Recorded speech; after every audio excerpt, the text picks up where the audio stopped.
Rasti sretna da svi narodi vide, sa strana svih, sa juga i sjevera, kako se rađa i kako se voli, kako se brani zemlja proletera. Rasti cvjetaj pod zvijezdom slobode, partije i pod srcem Tita. Rasti cvjetaj pod zvijezdom slobode, pod rukom partije i pod srcem Tita.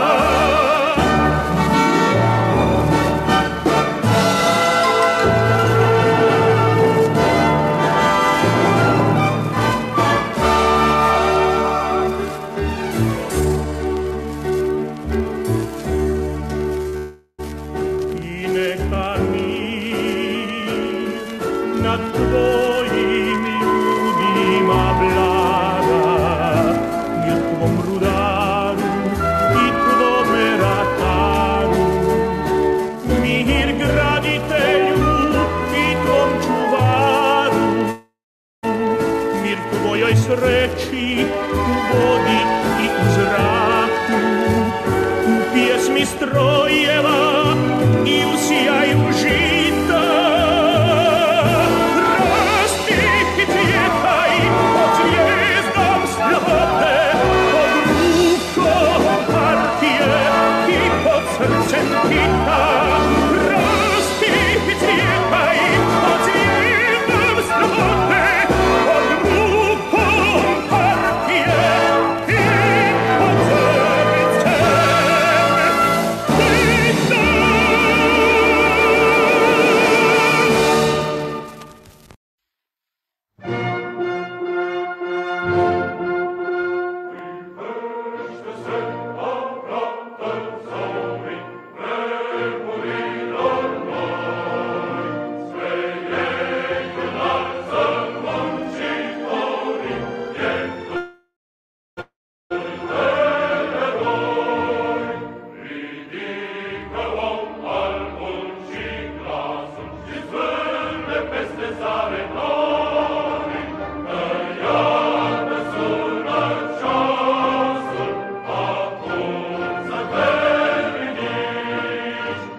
Good evening, everybody, and welcome. It is the evening of the 21st of June, 2024, and we are here today with a live stream on certain developments in Africa. Particularly, I wanted to look at the South African election results today, as we haven't done that as of yet, but also mention some important news coming out of well, the area that used to be known as French West Africa and is no longer, of course. So what I'm going to do is go by the normal, well, by now normal rules here, which is I'm going to talk for 20 to 30 minutes or so, then take questions. We should be here for about 90 minutes or so to get through the business. So what I'm going to do is start off by talking about the elections in South Africa recently, because I think there's some very interesting developments there which we should be aware of, if you're not already. And it is, of course, 30 years this year since the first bourgeois democratic elections there that were not a product of the apartheid racialist system there. And the elections this year are noteworthy because of a number of things. Firstly, the African National Congress, the party led by the current president Cyril Ramaphosa, who incidentally began his career as a trade union organizer and later leader of the South African National Union of Mine Workers, leading several militant strikes in the 1980s as part of the intensifying freedom struggle then. But this time, having dominated, it's fair to say, South African politics for 30 years now, the first bourgeois democratic election of 1994, and having won up to 70% of the vote as short a time ago as the early 2010s. Now, the ANC limped home and had to, well, it chose to go into a grand coalition as the leader of the Marxist-Leninist Party in South Africa. Julius Malema commented, a grand coalition to defend the interests of capital. And Malema said when the government was sworn in earlier this month, he said the following in the South African Parliament: "We do not agree to this marriage of convenience to consolidate white monopoly power over the economy and the means of production. This is a grand coalition between the ANC and white monopoly capital." And usually, of course, I wouldn't I wouldn't hold with a description like that. But of course, in the case of South Africa, it is largely true in that monopoly capital there is still largely white owned, as we shall see as we advance through this presentation. There are, of course, a small number of black South African bourgeois who have emerged over the course of the last 30 years to occupy some prominent positions in the corporate structures of the major businesses inside South Africa. But overwhelmingly, the class structure is almost the same as it was 30 years ago, with some black bourgeois sneaking in there and, of course, not giving a damn about the rest of the black population, the black proletariat and peasantry when they did so. But what has happened is that the ANC, of course, failed to gain a majority this time around. And so it had to, well, it was faced with a choice. Did it go into coalition negotiations on the national level with the economic freedom fighters, who are a Marxist-Leninist Pan-Africanist organization led by Julius Malema, who was the former head of the ANC's much more militant youth wing back over 10 years ago now. They've been around for just over a decade, since 2013. And they have consistently got the election time about between 1 million to almost 2 million votes. And usually they come third, and they came fourth this time. The other party, which is nominally at least to the left of the ANC, is a party called Umkhonto weSizwe, which is a party led by former president of South Africa, Jacob Zuma. Now, Jacob Zuma is, of course, a rather interesting character, to say the very least. He is the former president of South Africa, as I said. He is in an earlier incarnation, one of the formerly most senior men in the armed wing of the ANC, Umkhonto we Sizwe, which is where his party name comes from. So he's very consciously playing on his reputation as the leader of a militant armed struggle organization. And as a senior figure in the ANC and as a fighter for liberation against apartheid, there is no doubt that Zuma was a very personally brave man, showed a great deal of courage and heroism in his playing his part in the fight for liberation. He, of course, was imprisoned on Robben Island along with Mandela and many other ANC leaders. Spent a long time in exile, running training camps for the armed wing of the ANC, which, of course, saw significant combat action against the apartheid regime as the 80s wore on and the apartheid system became more and more unstable. And we'll get into a little bit more of the history in just a moment. But Zuma was deposed from the presidency following a significant selection, shall we say, of corruption allegations that were made against him. He also had rape allegations made against him as well, and was a fairly notorious character as president. Was regarded as rather erratic, undoubtedly corrupt. I think there's no real argument about that in terms of the fact that he had been using his position to feather his own nest. The man had, well, I don't know if he still has, but he certainly did have a mansion with grounds that was the size of several football pitches. So undoubtedly, he, along with a number of others, including Ramaphosa, at the top of the ANC, made money off their political connections. Ramaphosa himself, the man who took over from Zuma, went from being the leader of the National Union of Mine Workers to being a mine industry board member. And Ramaphosa has a very dodgy past in terms of his connections with a company that was formerly called Lonmin, formerly called Lonro, formerly called a very much more colonial name, which is related to its origins as a company that was a mining organization founded in London to exploit the mines of South Africa in what was used to be called Rhodesia. So the role of the South African presidents since Mandela has been, well, to preserve a compromise. And it is the nature of this, what you would call a piece of class compromise, really, that ended the class compromise deal that ended the apartheid system and has been in place ever since, has led to the draining away of support from the African National Congress and the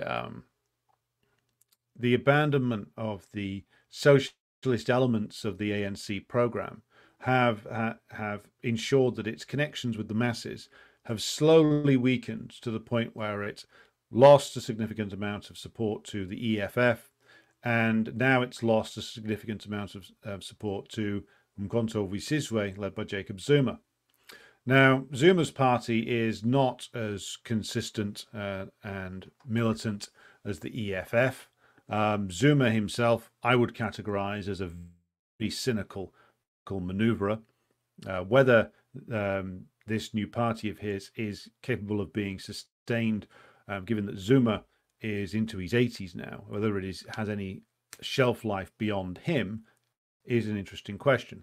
Out of the two of them, though, the EFF I would identify as a consistent communist party, if not a model, and a very good example of how to organize in a Marxist-Leninist fashion inside working class communities, how to conduct politicization.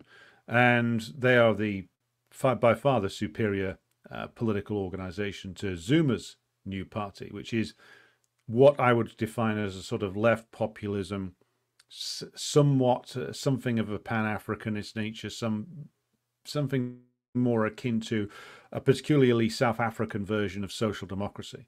So what in essence you have here with the EFF, Umkhonto we Sizwe, is you have the revolutionary wing of the ANC, has broken away. That happened over 10 years ago with the EFF. Now the left populist social democratic wing with Zuma has broken away, leaving, well, the pro-business, weak social democratic layers and careerists, which is the reason why, of course, one of the reasons why leaders chose to, above everything else, preserve the compromise of 1994 rather than push in a more radical direction. So what they've done is they've got into an alliance with the DA, Democratic Alliance, which is a largely, but not exclusively, white bourgeois liberal party.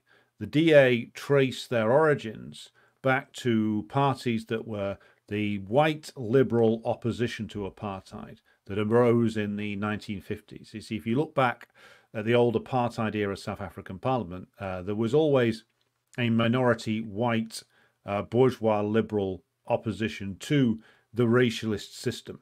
It was pro-capitalist, but it was against the racialist system. And these parties existed all the way through the apartheid period.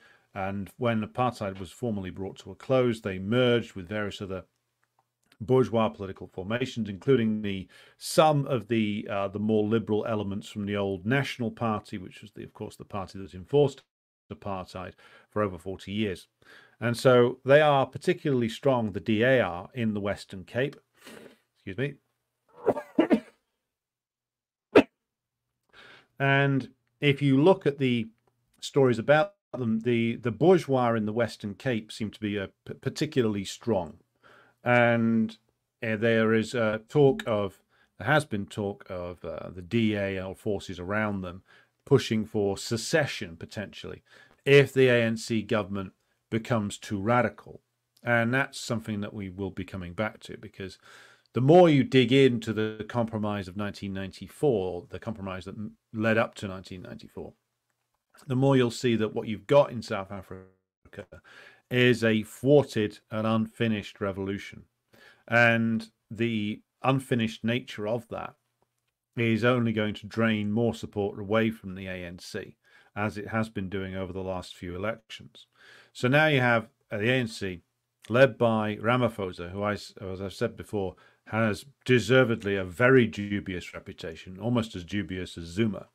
Ramaphosa was implicated and has been blamed by the EFF and others for his role in the Maracana massacre of 2012, where I believe it was 38 miners at a platinum mine owned by the Lonmin company. Lonmin, by the way, as I said earlier, is the successor to a company called Lonrho. Lonrho were a very old colonial era company, which was associated with the British Rhodesian businessman Tiny Rowland, and they were founded many years ago as the London and Rhodesian Mining and Land Company Limited, and they retained significant holdings in the platinum industry until they were bought out by another conglomerate, which also had its roots in the colonial period.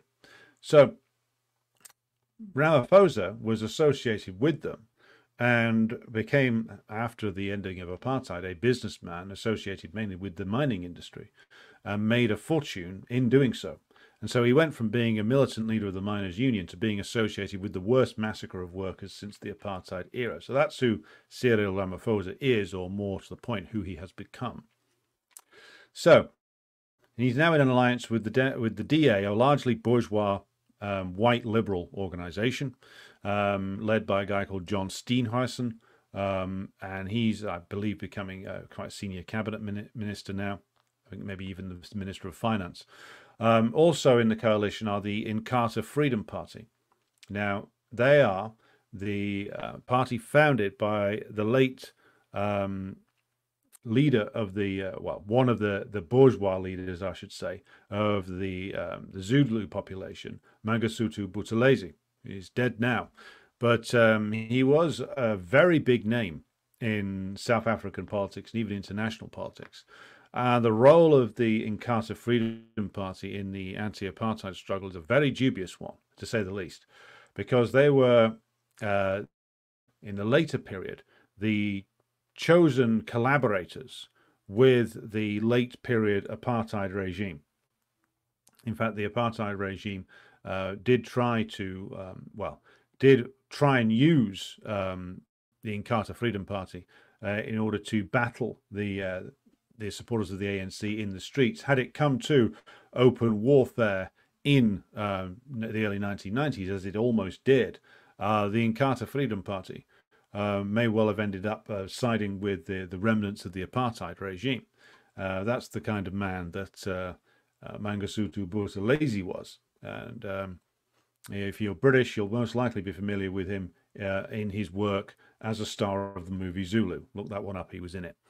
So the Inkatha Freedom Party, reactionary, pro-capitalist, largely Zulu-based political party, and there's a couple of other minor bourgeois parties in there. But what this is, it is, as Julius Malema puts it, it's a grand coalition to defend monopoly capital. Because Ramaphosa and the ANC leaders did have a choice. They could have gone into coalition with Umkhonto Sizwe, though that would have been very difficult given the nature of the falling out between Zuma and Ramaphosa. But they could have brought in and could have had a broad left coalition with MK. I'm going to use that as the shorthand for Umkhonto Sizwe now, and the EFF, which would have given them a working majority. MK got 58 seats, EFF got 39. So add that to the ANC's 159, and you've got yourself easily a working majority. But the ANC party leaders chose to go into a coalition with every pro-capitalist force they could possibly find, which says a lot about the degeneration of the ANC.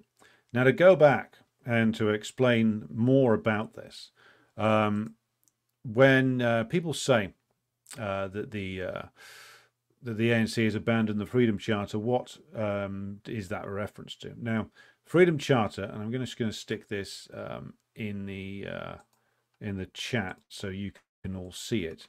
It's a document in this form from 1955, and it deals with, it's the program of the ANC, and it deals with bourgeois democratic demands to end the apartheid system, but also it is a socialistic document. It's a document that, at the very least, if implemented, would have led to what you would describe as a sort of version of a South African version of an old people's democracy, given that it has certain core demands in there that have never been honoured, such as land redistribution, which is, of course, core demand of all socialist revolutionaries in Central and Eastern Europe, Soviet Union, China, and other places.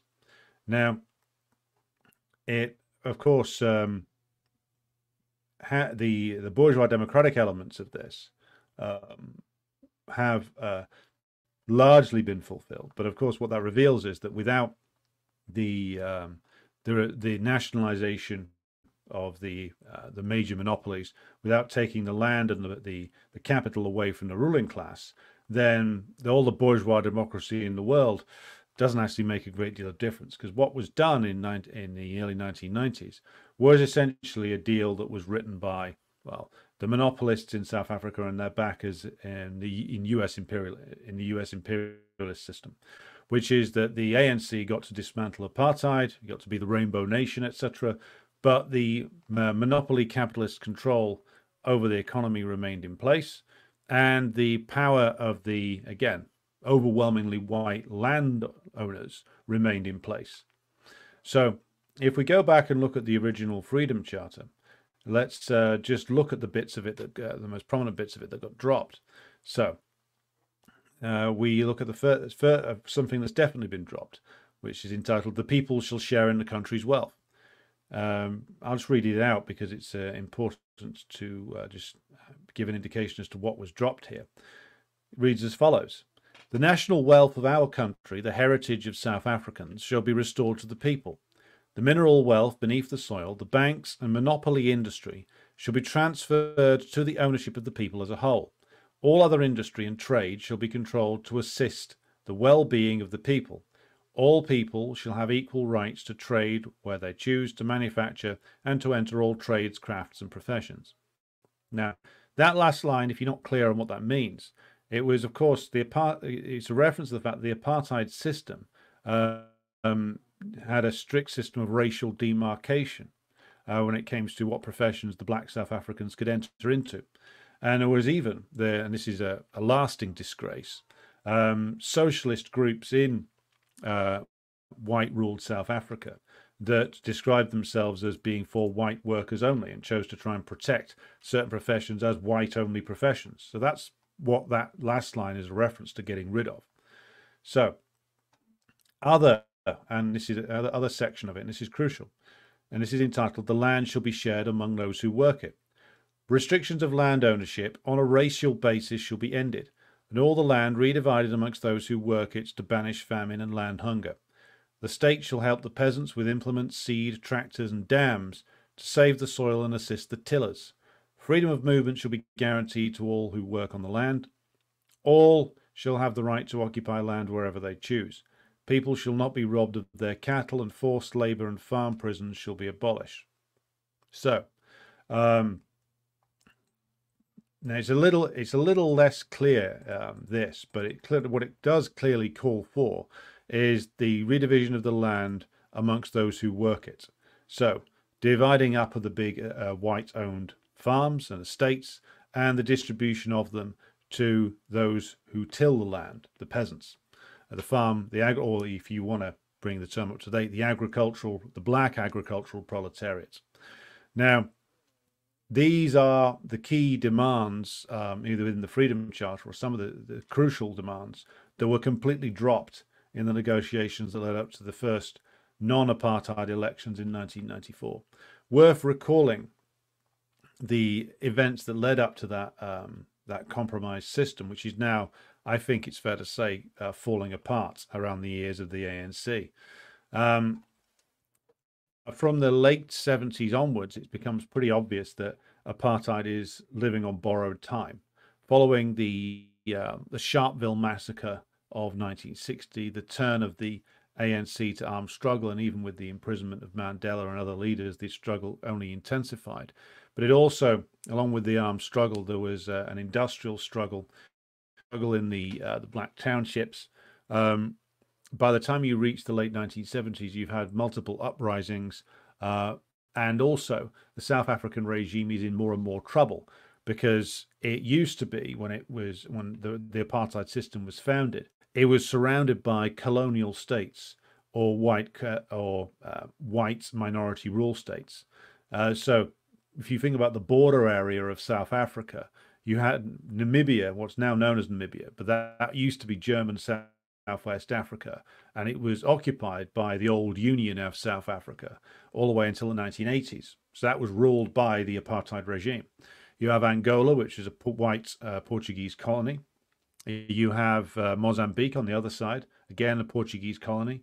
You have what's now Zimbabwe, then known as Rhodesia, which is a British colony. You also have a place like Zambia, also a British colony, and Botswana, a British colony.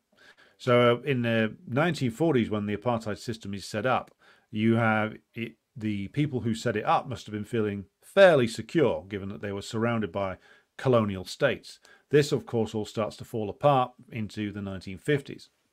So much so that the more far-sighted elements within the British imperial system, including people like former Prime Minister Harold Macmillan, realised that clinging on to white minority rule was a losing game.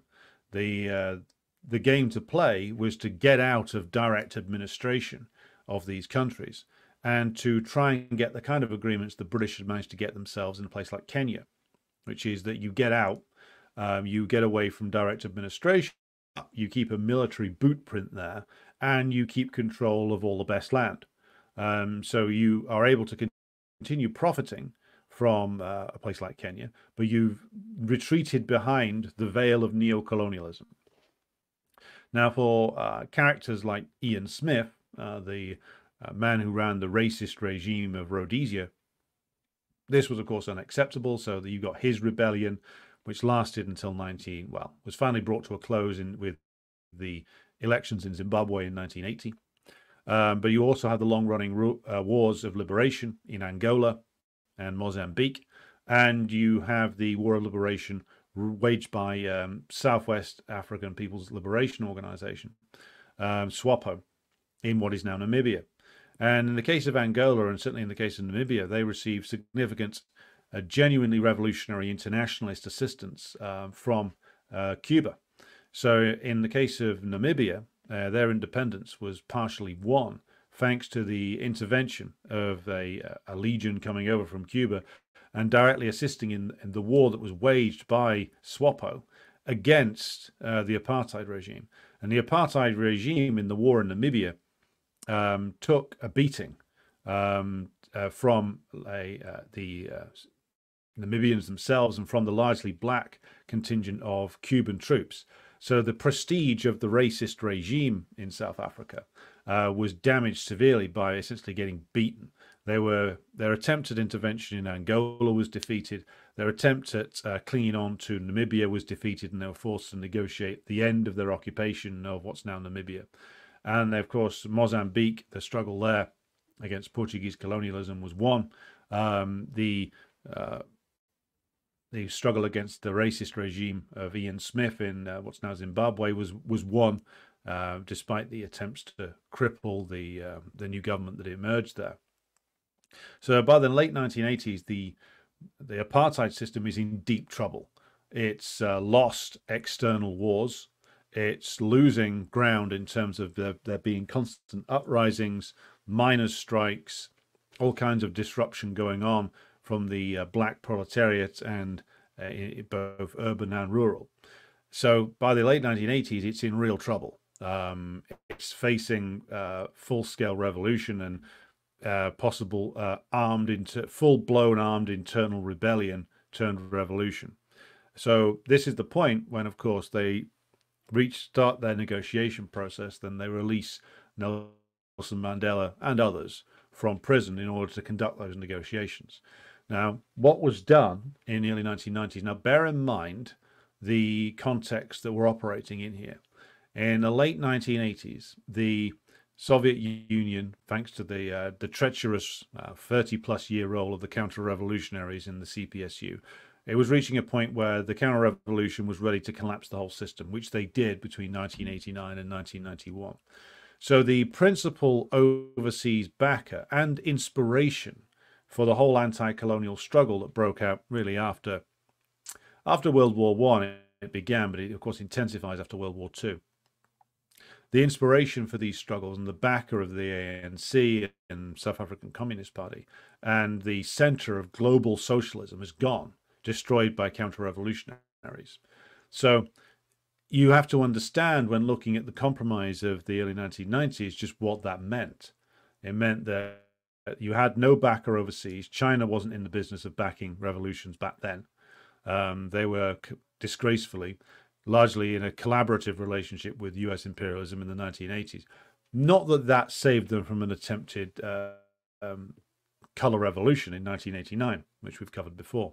But that is what happened in the 1980s, using it's kind of the classic example of ultra-left theories leading to ultra-right conclusions. The Chinese government ended up backing Jonas Savimbi in Angola, who was an ally of first Portuguese imperialism and then US imperialism. And of course, they did other similar things in places like Afghanistan. So there's nobody out there in 1991, end of 1991, 92, who's going to aid the ANC's struggle. And given that Mandela and that whole cohort of men who grew up in their 40s and 50s were inspired to write this freedom charter with those demands in it by the success of the socialist systems of the Soviet Union and Central and Eastern Europe, that all going very quickly would have had a devastating impact upon their belief in that they could fight and win this struggle. So that's the context we have to bear in mind, and that's the reason why the compromise that led up to the elections in 1994 was made, because it was by no means certain that a compromise was going to be reached, though the imperialists were very interested in reaching one. They were feeling justifiably confident that they could reach one and not risk a open warfare there, though that was coming close. There were a lot of armed groups, disgruntled ex-military men in the white population of South Africa at the time. A lot of them were, of course, trying to reach alliances with people like Mangosuthu Buthelezi and the Inkatha Freedom Party, trying to build alliances that would preserve white minority rule in certain areas, maybe make compromises with the various black reactionary elements in South Africa. But the armed, full-blown armed conflict seemed not too far away. And that was eventually avoided. I think there was partly because of the concessions made by the ANC leaders, which amount to the keeping of the economic and class structure of the country intact, and just removing the racialist political elements, the restrictions on the bourgeois democratic rights of the black population. Now, don't get me wrong, the removal of all that is a positive thing and a huge step forward. But what it revealed was that the role played by apartheid South Africa was one that was, of course, dominated and dominated by monopoly capital, incorporated into a US and British-led imperialist system. And that system was kept intact. And you can tell that just by looking at, again, you can go and look at the material put out there by the EFF on who owns the land, and you can see the fact that just how little has changed. So, as the EFF's most recent 2024 election manifesto puts it, 30 years since the attainment of political freedom, 80% of the population continues to occupy less than 10% of South Africa's land.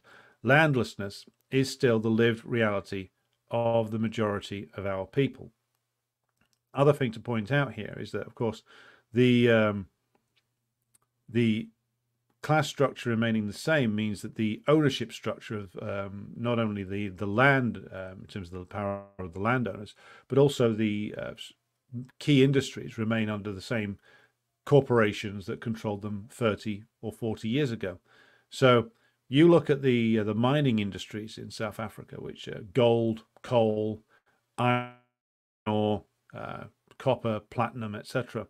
These are still controlled by companies that were there decades ago in the apartheid period and were founded even earlier than that in the colonial period.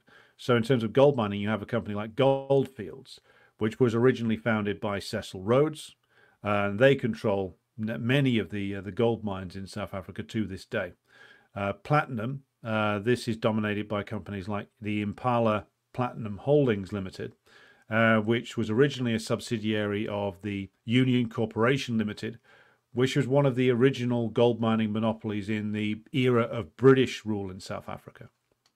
The other corporation that controls much of South African platinum mining is Sibanye-Stillwater. Now that corporation is itself a spin-off from the Gold Fields Corporation, and Sibanye-Stillwater bought out the holdings of Lonmin, who we mentioned earlier, formerly Lonrho, and they were, of course, the London and Rhodesian Mining and Land Company. In terms of diamond mining in South Africa, the dominant position is still held by the De Beers Group, which was also founded by Cecil Rhodes. So that's just a brief overview of like some of the people who, or the corporations that own some of the biggest wealth producing industries in the country. And I've picked out mining there because it's, of course, very, very famous. South African diamonds, South African gold occupy a big position in the global market. But that structure is unchanged. Now, if you dig further into De Beers and Gold Fields and Sibanye-Stillwater and the Impala Platinum Holdings, yeah, their ownership structure has changed a little bit in that there's more direct investment now from American corporations, a little bit less from the British, but the British role there is still big. The American role in them is still big. And in terms of platinum, the Impala Corporation That now has extended its operations into Canada as well. So these are companies which are pretty important in the imperialist system, and that's why they remained untouched, as do the monopoly control of many other industries in South Africa. Now, what that has meant over the last 30 years is that whilst the ANC came out of the apartheid struggle with a huge amount of authority amongst the black proletariat, both urban and rural, what's happened is, because the black proletariat has not seen its actual position improve over the last 30 years, and in fact poverty has, by some measures, been getting even worse. So if we look at the statistics on poverty in South Africa, according to World Bank statistics, as of 2023, at least 18.2 million people in South Africa are classified as living in extreme poverty. That means they're on $1.9 a day or less, which is an astonishing statistic when you look at it. Which means that basically the percentage-wise of those who are now classified as poor in South Africa is actually over 55%, 55.5% of the population living below the national poverty line. And these are statistics that were recorded in 2014. So that position has more than likely got even worse since then. So the overwhelming majority of the population aren't just poor, they're really poor. And that hasn't improved in 30 years. That hasn't improved. And this is why the authority of the ANC is draining away. You add into that there's visible signs of decay in the country. So like, for instance, recently there was the scandal over the power failures in the country. So like the electricity generating system wasn't putting out enough power because essentially the South African government hadn't invested in it. South African government, by the way, has indebted itself to the tune of many billions to the IMF and others. This is the loans that they were told to take after 1994. And strangely enough, the actual development has not followed, because those loans aren't meant to actually develop the country. They're meant to beggar the country and indebt it to the point where the bondholders and ultimately US imperialism can easily control it. So the compromise of 1994, if we want to argue this out, avoided a potential civil war, avoided that short-term bloodshed. But in terms of, again, drawing from the old Mark Twain quote about revolutionary terrors and mundane terrors, the South African proletariat has been living under a more, shall we say, mundane but no less horrific terror ever since then.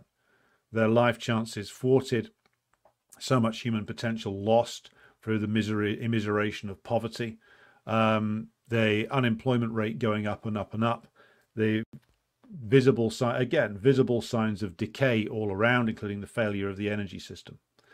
And so what you've got now is an ANC which is becoming more and more of a pro-capitalist rump, propped up by the parties of white monopoly capital in the form of the DA and the reactionary Zulu political party, the Inkatha Freedom Party, with a growing split in favor of left populist and revolutionary parties. And this is the situation that has emerged out of the 2024 elections. Now, some will say, well, but what about the fact that South Africa is a member of BRICS? What about the multipolar world and the fact that China is an important trading partner in South Africa now? What is clearly the case in a place like South Africa is that the South African revolution has been deferred but not completed. And it may be the case that the ANC needs to split several more times and ultimately the pro-capitalist leadership be gotten rid of entirely before this revolution can be completed. Because it can't carry on like this. It's no good being mates with the Russians and coming into an alliance with them, or even doing something positive like successfully taking the Israeli apartheid regime to the ICJ, if on the home front the black proletariat, upon which the ANC's struggle was based for years, is left in a situation of total immiseration. And the only thing that an alliance with the DA and the Inkatha Freedom Party is going to offer the black proletariat is Ramaphosa and the ANC delivering even more immiseration. And so the way out here is not some clever deal with the BRIC states. The only way out for the South African proletariat is a renewal of the class struggle.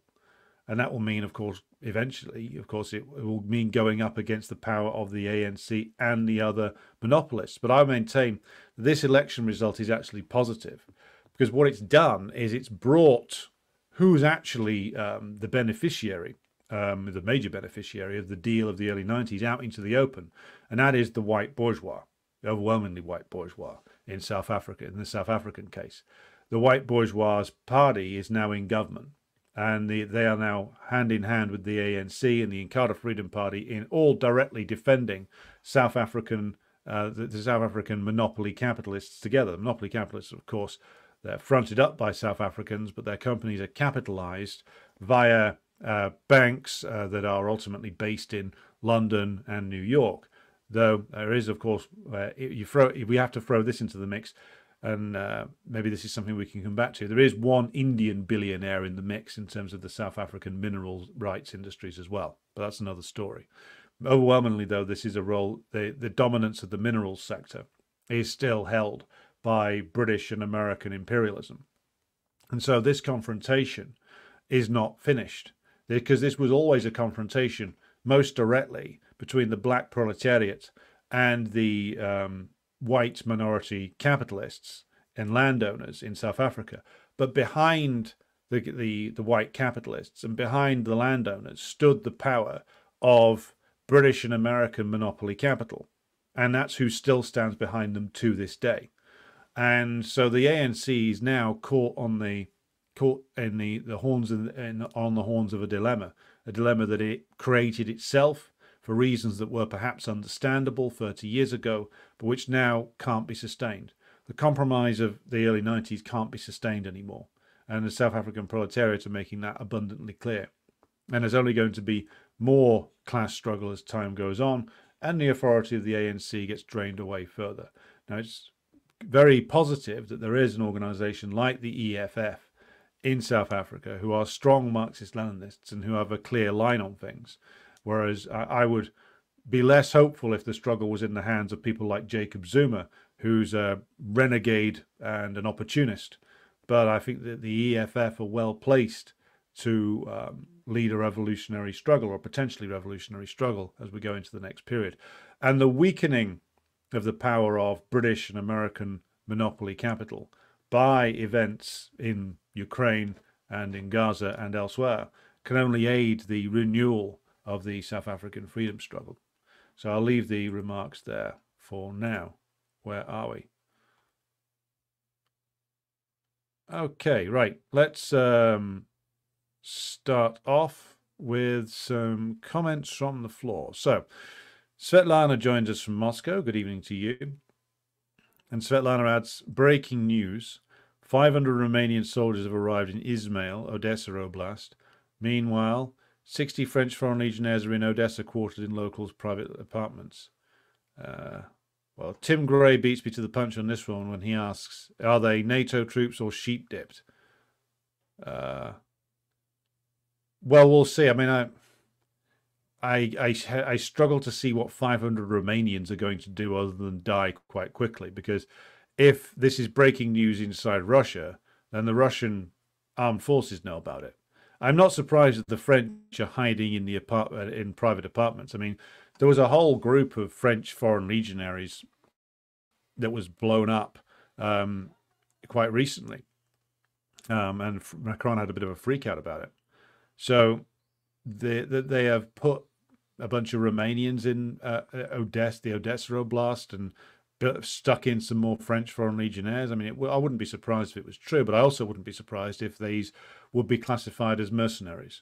Bear in mind, there's been thousands of Poles who've died in the war so far. Precise numbers aren't known, but they were all ex-Polish soldiers, and even some Polish officers, prominent Polish officers who've died. But apparently they're all died of heart attacks or in road accidents or of, accidentally overeating on, whatever the hell a traditional Polish dish is, overeating on pierogi or something.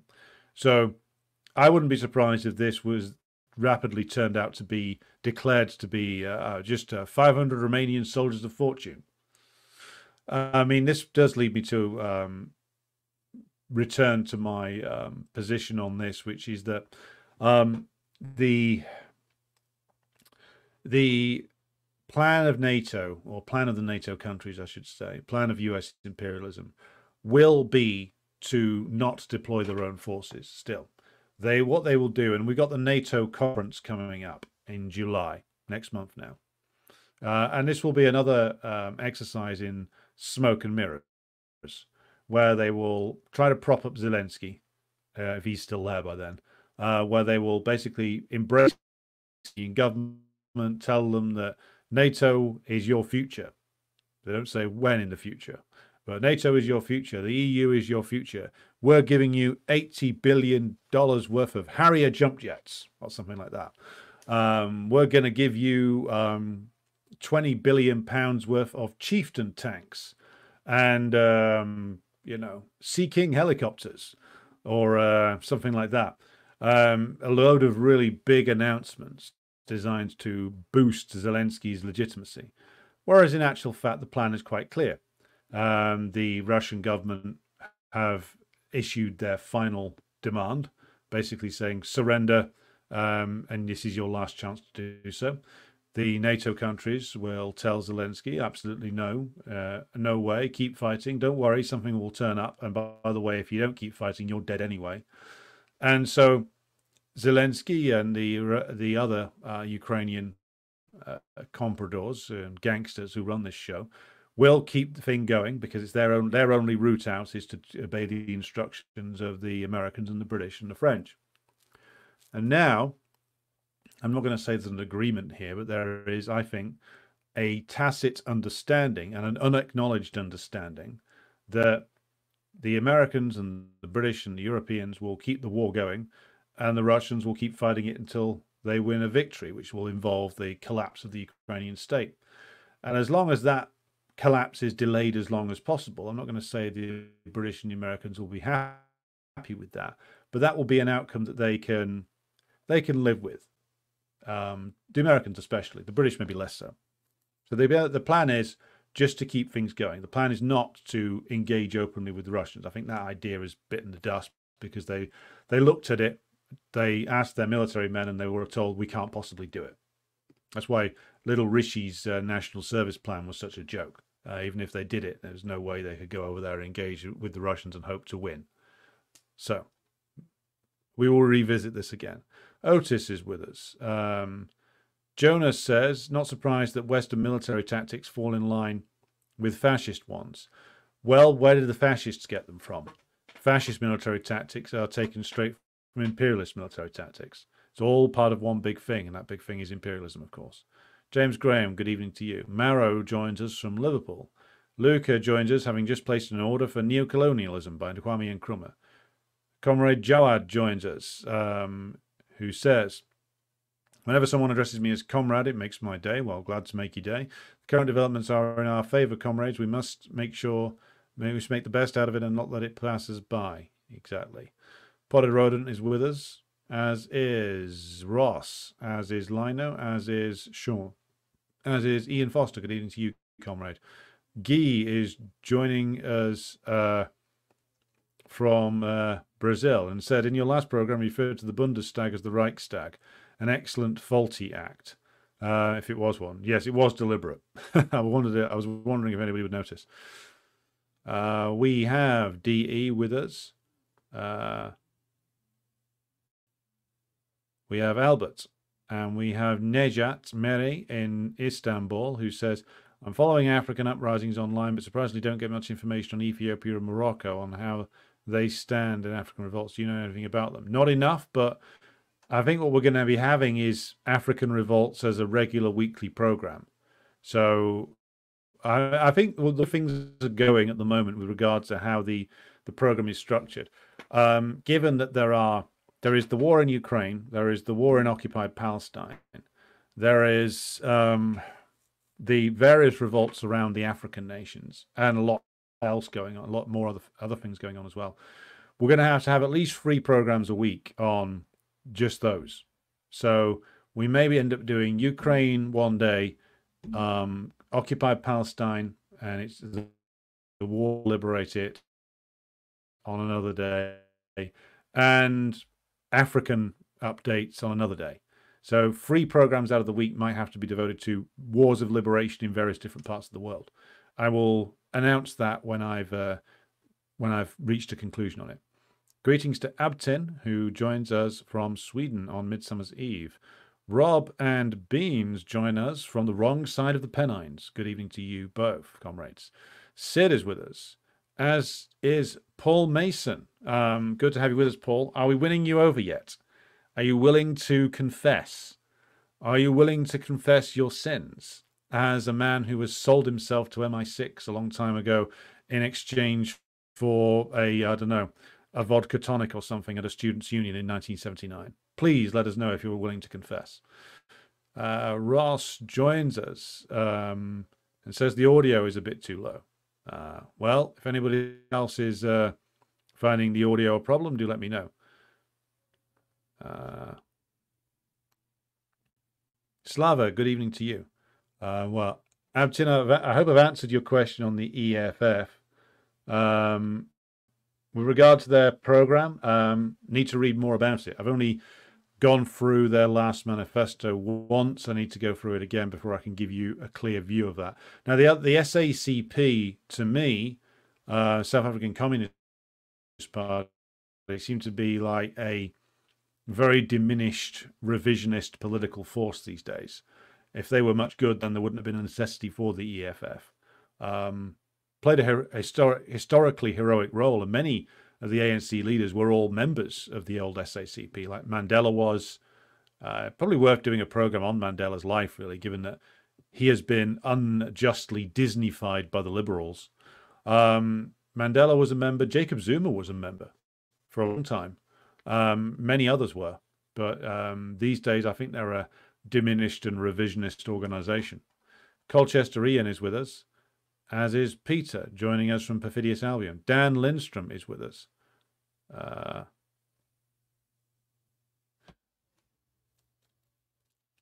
Maracana Massacre, says Tim Gray, in 2012, was linked to a dispute between the NUM and a much more radical breakaway trade union. Ramaphosa has been linked to the police massacre by different trade union groups. He has indeed. Frank says the separation plan of Eritrea, was it 90% imperialists plan implemented? Don't know at this stage. I will need to research it. Sid says, until the black and Indian South Africans seize the property of the bourgeoisie and expel their class privilege, they will forever be held down and burdened by their presence. Very true.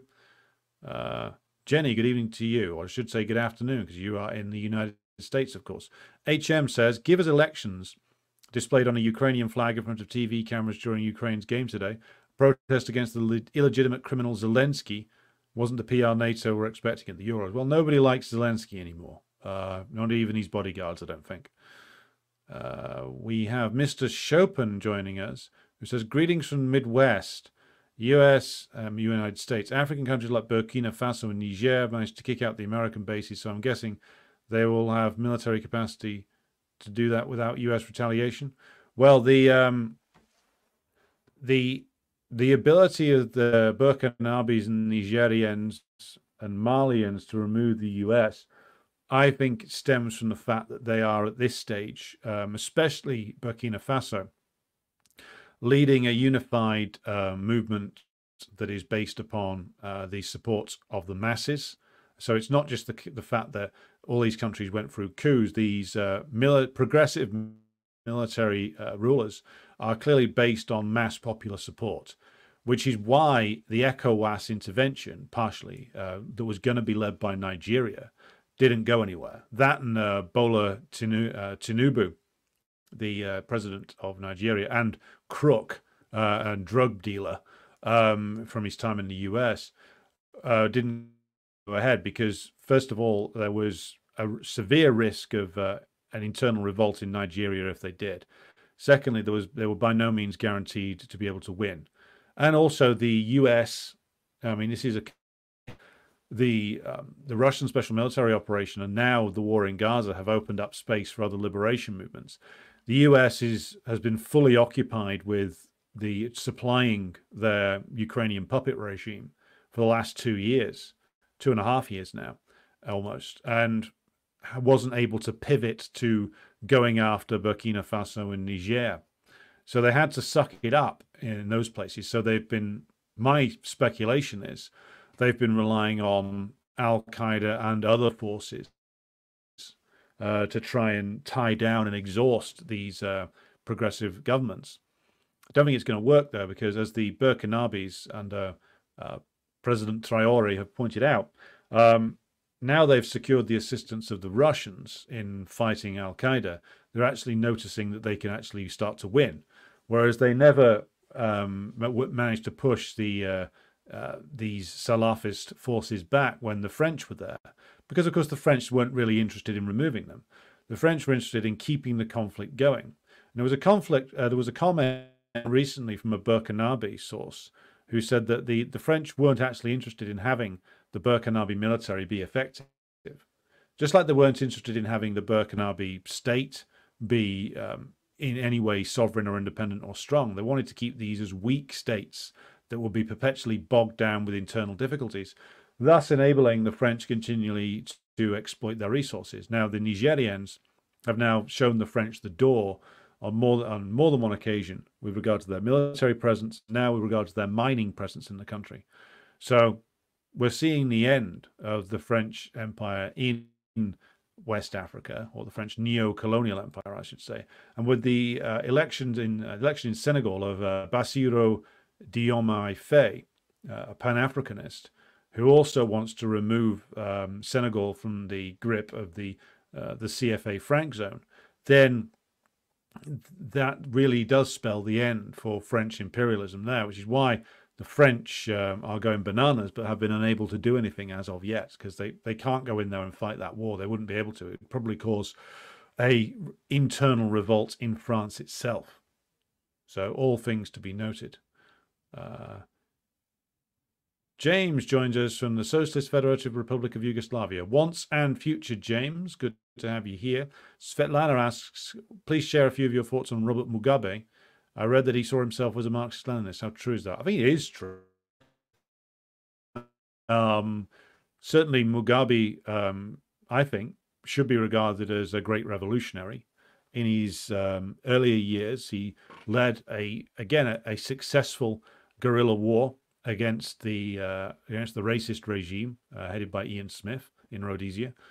Successfully led that to a conclusion and removed the racist regime. Again, had to, for a variety of reasons, which I need to catch up on. There is a very interesting book, which I haven't read yet, by Harpal Bra, which brings together a lot of his journalism from the time. And I think Harpal knew Mugabe as well. So there's the book's called Chimurenga, and I will need to read it before I can give you a more detailed view of him. But certainly he's a man who should be regarded as a revolutionary hero, led Zimbabwe to independence, had to do a series of compromises to get the negotiated settlement through, and was remorselessly undermined by the British after that. Eventually, I think one of the most grotesque pieces of misrepresentation in history was when Mugabe went under siege. Zimbabwe was under siege from the IMF and other institutions of imperialism, which had essentially, I think Mugabe made mistakes. There's no doubt about that. In taking loans from the IMF being one of them, but then again, we have to bear in mind the situation that a lot of these leaders found themselves in the early 90s, which is suddenly the center of world socialism was overcome by a counter-revolution. And so a lot of them ended up taking loans from the IMF. The American imperialists extracted a heavy price and pitched a lot of countries into crisis. Mugabe, I think, tried to come out of that by renewing the revolution, and the land reform program was part of that, which was horrifically misrepresented in the bourgeois press in this country. But then again, what else would you expect? So yes, the man should be regarded as a a revolutionary and a man who played a heroic role in liberating Zimbabwe. As to more than that, I will need to do more research.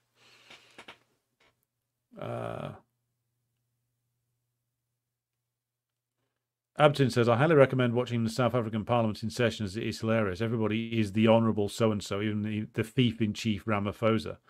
Yes, very true. And I saw some debate from there the other day when I was looking at the Malema clips from it, when he was denouncing Ramaphosa. Ramaphosa had a sort of rictus grin on his face.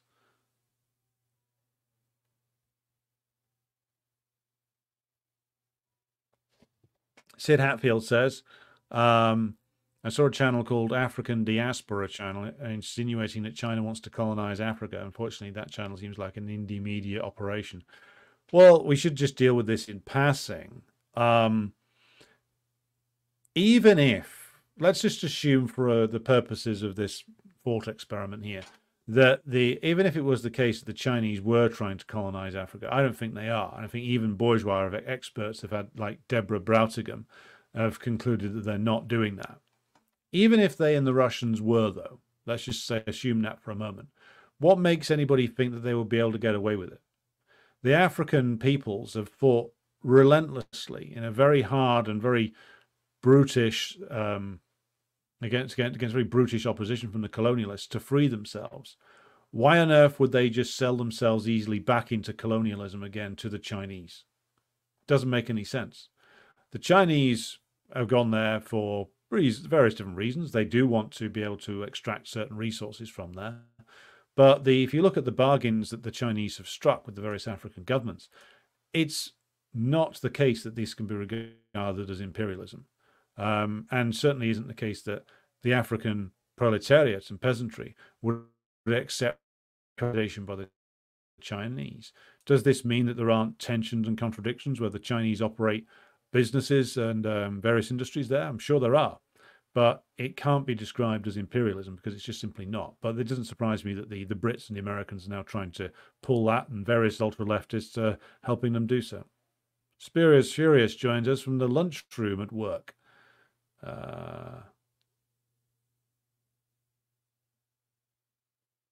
And Christopher Rogers joins us from Hong Kong, People's Republic of China.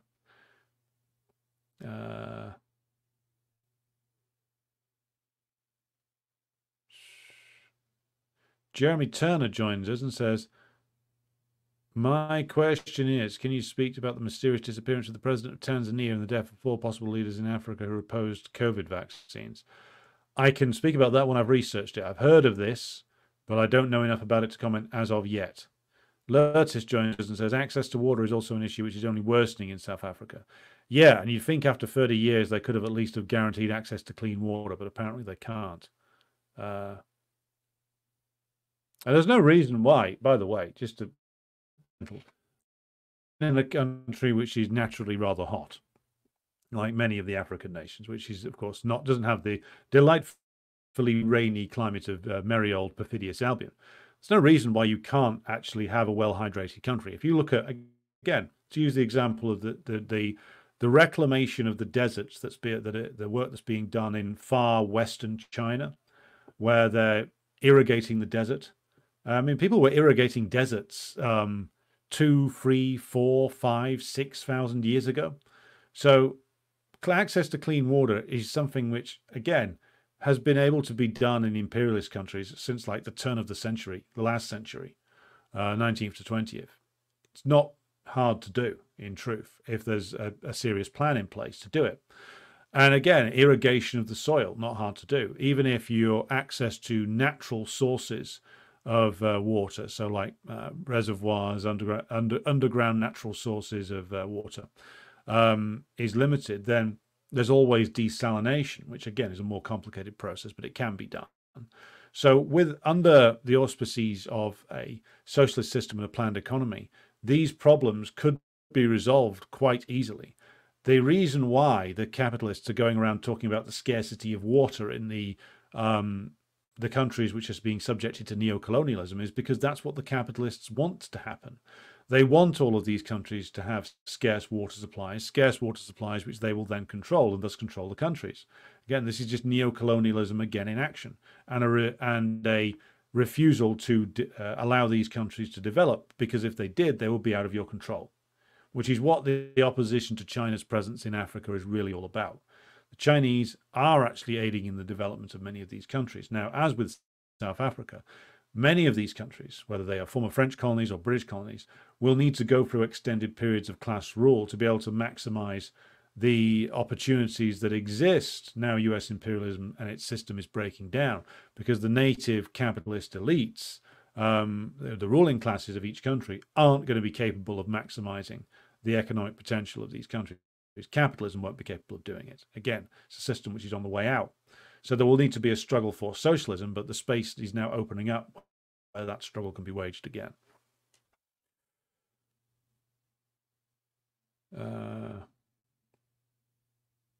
Rupert says, NATO are such bad losers and cowards to boot. Eric says, NATO soldiery, quartered in private homes, sounds like using human shields to me. That is very true. Sid says, given the casualties that Ukraine has sustained in this war, I don't see how they can possibly have an army larger than 200,000. I've seen various different estimates as to how big their army is. I've seen the upper end be, I mean, there's some ridiculous claims on from NAFO bots on Twitter that it's 600, 700,000. My guess is it's about between 200,000 and 300,000. Still quite sizable, even if you think that it's under-equipped and poorly trained. That's still quite a lot of men to get through. But that will be why, if it's 200,000, then that will be why the Russians have had to build up a force that's at least, well, Putin claims 750,000, possibly more than that, but 750,000 would be the minimum really that you'd be required to take on an army that's still 200,000 strong. So if you look at it that way, then the 200,000 number is actually quite correct. If the Russians need a 3-to-1 advantage, then 750,000 or just over 3-to-1 advantages, then 750,000 is what they would need to complete their operation if the Ukrainians can't expand much further than having a 200,000 strong army.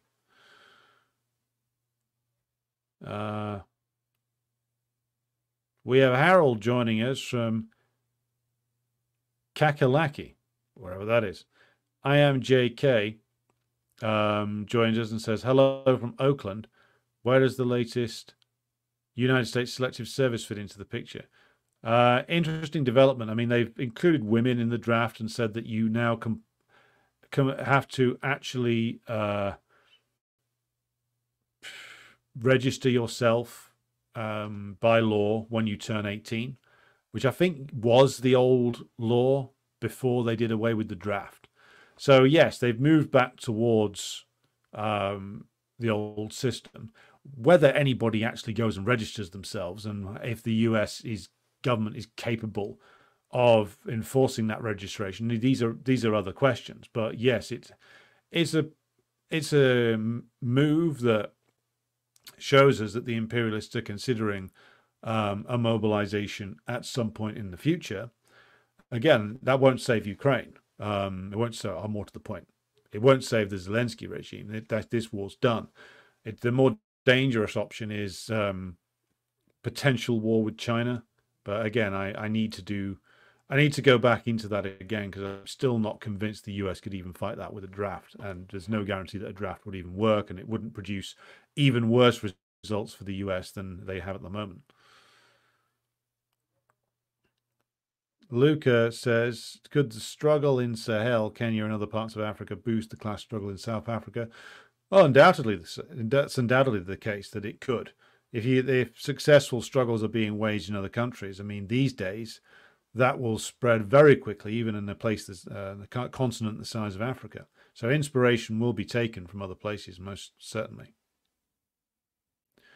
Jonas says, I watched a program on YouTube where they said Europe was stupefying. Well, that's certainly the case here.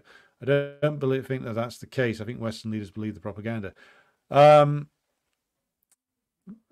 people they put on TV often do, But the people they put on TV are reading lines prepared for them by somebody else, of course. You don't have the machine, that late stage imperialism, which is what we've got in Britain, produces a highly bureaucratized system of rule, with bourgeois democracy just being a sort of very thin veneer that's placed over the top of it. So the people who run the government aren't supposed to make the decisions. They're supposed to read out decisions that have already been made inside the machine. And yeah, they believe it because they're actors, basically, not very good ones, that aren't allowed to be in charge. There are people who do understand things, though. So the reason why you're not going to get a NATO deployment to, in a serious way, to Ukraine, I don't think, is because the military men in Britain and in other places do understand the limitations that their forces have, and do understand that they'd lose incredibly badly, and that would be very destabilizing for the NATO countries. So that's the reason they're not going to do it. The leaders don't understand that, or actually, I think Olaf Scholz does. I think he does understand it on some level, but he's such a useless cuck, and at the head of a government which is riddled with pro-US agents, basically like Baerbock and Habeck and others, then he's not capable of doing much about that. But most of them are just dumb. What's required of them is to be dumb actors, and so they're dumb actors. Take a look at the career of Emmanuel Macron or the career of Sanna Marin. These people aren't thinkers. And when Macron tries to be the great daring leader, he invariably falls on his arse, as he's done with this election. But then again, he doesn't need to worry too much about this election, because the Rassemblement National have adopted basically the same program as him. So the French ruling class has won this election already. Setlana says the audio is fine. Thank you very much. Rupert says, is Paul Mason a Mason? I don't think they'd let him in. I don't know if he's a member of the Rolled Up Trouser Leg Brigade. Paul, if you're watching, can you let us know if you're in the Masons? Tim Gray says, maybe Paul Mason is gathering evidence for his Red-Brown Alliance theory that he promotes on Twitter all the time. Well, the actual Red-Brown Alliance is between Trotskyism and fascism. And we've got some pretty strong proof of that. And I don't just mean the career of Lyndon LaRouche. It's also the career of Trotsky himself. The career of Trotsky himself, which led him to collaborate directly with fascist regimes, and which, of course, leads Trotskyites to collaborate with imperialism. So there is a Red-Brown Alliance, but they're the ones who are running it. Sid says the Masons largely is an old boys club and a cover for fascism, organised crime and contract killers, generally anything illegal. Yes, like the P2 Masonic Lodge in Italy that was implicated in the Gladio operations. I mean, that is the correct view. Arseny Shizhov says, apologies if I've mispronounced your name there. In Kazakhstan, in Astana city, we have a monument to Elizabeth II. Goes to show how ass-kissingly servile our rulers are. You have a monument to the dead Queen of Britain? Jesus. I mean, I know that British imperialism had some serious investments in Kazakhstan, but I didn't know they managed to get a statue to the decaying monarch of the decaying empire in there. That's just pathetic. Was that one of Nazarbayev's old plans? That's absolutely feeble. Without wishing to insult our Kazakh friends, but really you are ruled over by a bunch of comprador swines. Sid says the US bases in the Sahel were there to arm, assist, and oversee the operations of Al-Qaeda and ISIS. Let's be honest. That's very true. That's what they were actually there to do. So when the US or French base is established and they say they're there to fight terrorism, what they mean is they're there to do terrorism.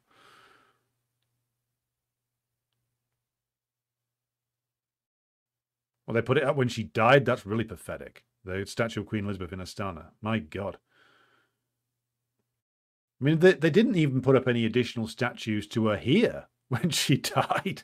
Yeah, that fucking clown Tokayev put it up. Bloody hell. I knew that guy was a moron, but my God, that's pathetic.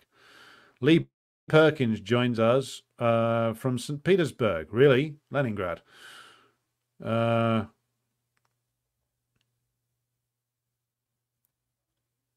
scrolling through. Apparently, the Brits are doing all they can to screw with Hong Kong regards to the handover agreement.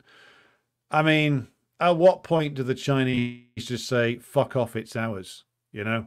I mean, I'm pretty sure the current Chinese leadership will abide by most of its strictures until the end. But the British couldn't do piss all if the Chinese just basically would give them the middle finger and told them to fuck off. What the fuck is little Rishi Sunak or Keir Starmer going to do? Send the fleet steaming over there to demand that the Chinese give it back? It's not going to fucking happen, is it? The only reason the Chinese don't do it is because they still want to conduct some deals with the British capitalist class. But if that's not possible anymore, and the British are delivering far more strife than benefit, then I don't see why the Chinese wouldn't just give them the finger, basically.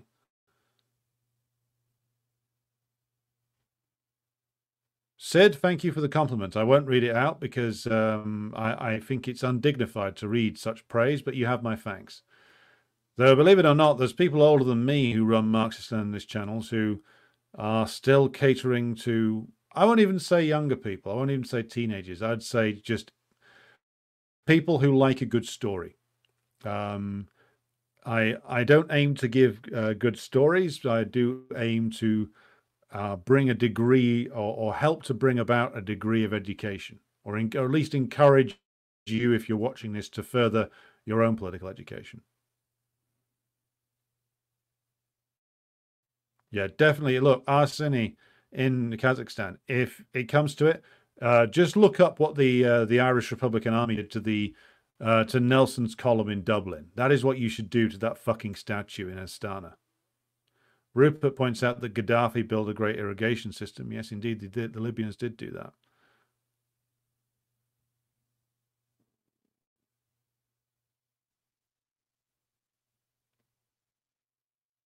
Okay, moving through the comments now. If I missed something, do let me know.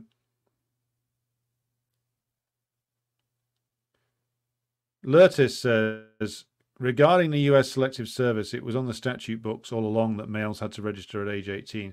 However, this was not automatic up to now. 85% take-up, it seems. So it's always been the case that men had to register. But now they've said that women have to register as well. I need to look this up. I only saw some tweets about it. So I will need to look it up for next week and get some more detailed information on it. As to why people keep quiet when they are under attack from the status quo, look, I mean, I did a little bit of time out on the campaign trail for a Workers' Party candidate in Britain this week. And even just knocking on a few doors, you can see why it's not quiet necessarily. It's what you realize is that you're dealing with a legacy of defeat.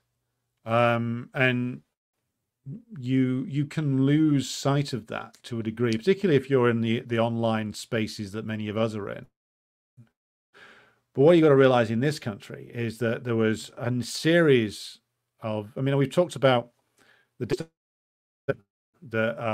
collapse of the counter-revolution in the USSR, the devastating impact that had on African revolutionaries. It had a devastating impact here as well, because you got the end of the reform period combined with the defeat of the most militant elements of the working class, combined with the counter-revolution in the Soviet Union, complete destruction of the socialist systems in the East, pro-capitalist turn in China, all of which, certainly the industrial defeats and the collapse of the USSR, had a devastating impact here. I mean, you've also got longer-term problems here, which is that there was a degree of passivity that was encouraged by the post-war settlement here. But just going out and around doing some campaign work this week, you can see that what people are actually suffering from, whether they know it or not, is the long-term legacy of like the defeat and destruction of class consciousness, defeat of the working class and the destruction of class consciousness. That was a clear strategy that was pursued by the ruling class over many years to dilute and destroy class consciousness. And then you go out amongst the masses and you can really see it, because it's not that the masses believe in the system. They know the system's shit and isn't working for them, and they know that they're losing. But it's just the case that class consciousness has gone down so far, and and without class consciousness, then there's no belief in that anything can be better. There's just bitterness and anger and alienation. That'll change, but it'll mean that those of us who are communists have an awful lot of work to do for a long time to change that, and that needs patience, and that needs persistence. And none of the organizations on the left have been engaged in that 2 generations now. Nobody has. Opportunism and Trotskyism and various other isms that are delivering nothing good have alienated the so-called Marxists from the working class for a long time now. Rebuilding all of this is going to take some time, but history is on our side and truth is on our side as well, which should lend us strength. But it's going to take a while to get over this defeat. And I'm glad I've been out to do some campaigning, even if it's just electoral work. I'm going to do more next week and the week after, because the more I go around, the more you go among the masses and you learn from them. And I've learned an awful lot this week.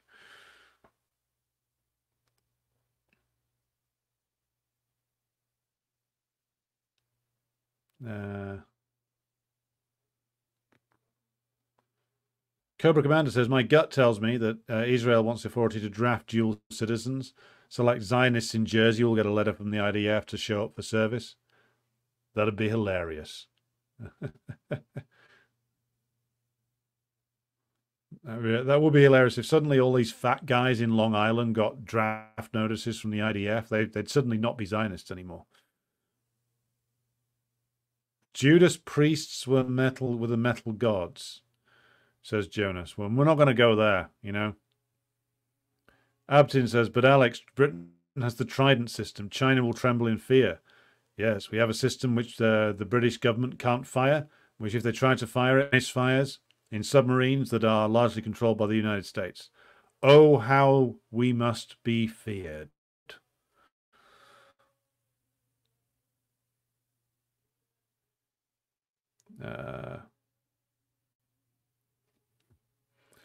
Christopher says, we, meaning China, laugh at the British. However, the US and the British are fomenting irredentism, is that? Same as in Xinjiang. I really struggle to see how, I mean, any Uzo in Hong Kong thinks that they're going to get something out of the British and the Americans now. What the hell do you think that you're going to get? What the hell do these people think they're getting? I mean, what, do they really want to be the next Zelensky? Look, the Chinese essentially need to just, I mean, you can laugh at the British and the Americans, but they've still shown they have the capability to do some damage if they're not dealt with properly, if you allow these people to grow. I mean, this is, in my view, I mean, Christopher, being a resident of Hong Kong, you may have a different view of this, but in my view, the Chinese made a serious mistake allowing all these British networks to grow unchecked in Hong Kong. It caused them a lot of problems in 2018 and 19, it seems. Sid says, Robert Tressel described it perfectly over a century ago in The Ragged Trouser Philanthropist. He even describes the mindset of the American proletariat too. It's a very good book. However, I would say Tressel was a bit too pessimistic, given that immediately after Tressel wrote that book, you had Britain coming very close to all-out revolution in like 1911, 12, 13, with huge movements of the working class back then. So it's a good book, but again, like Tressel showing something of the pessimism of the artist, saw the small picture and missed the big one.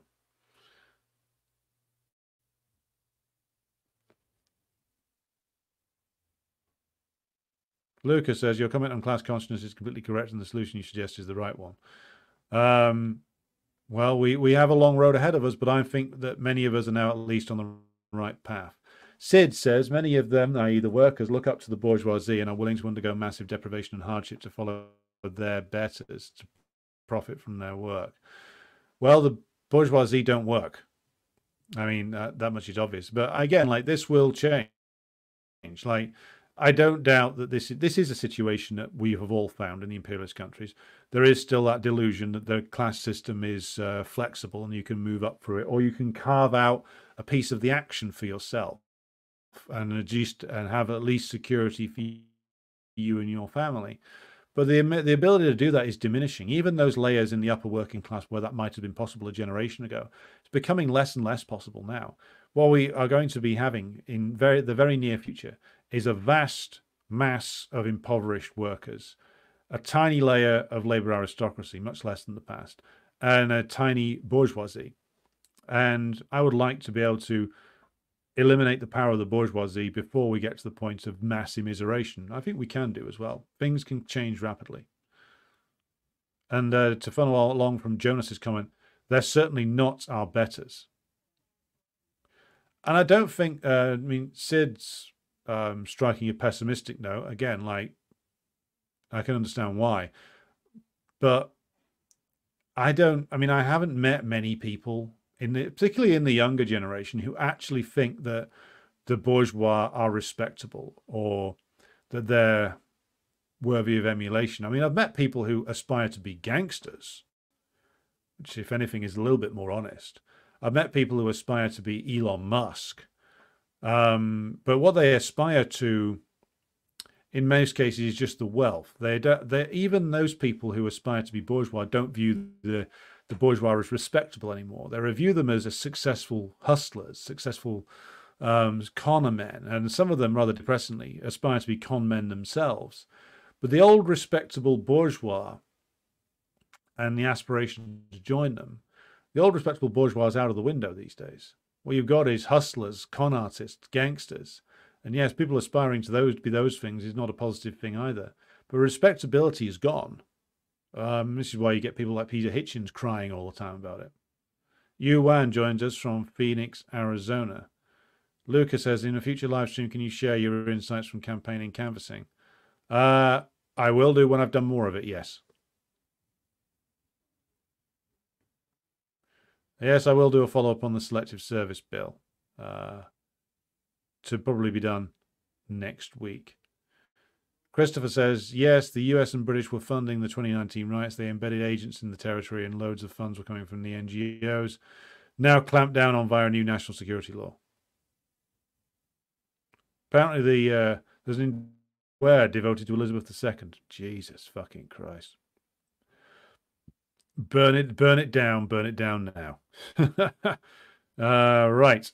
Okay, we are coming up to the 9 o'clock point here in Britain, in Perfidious Albion.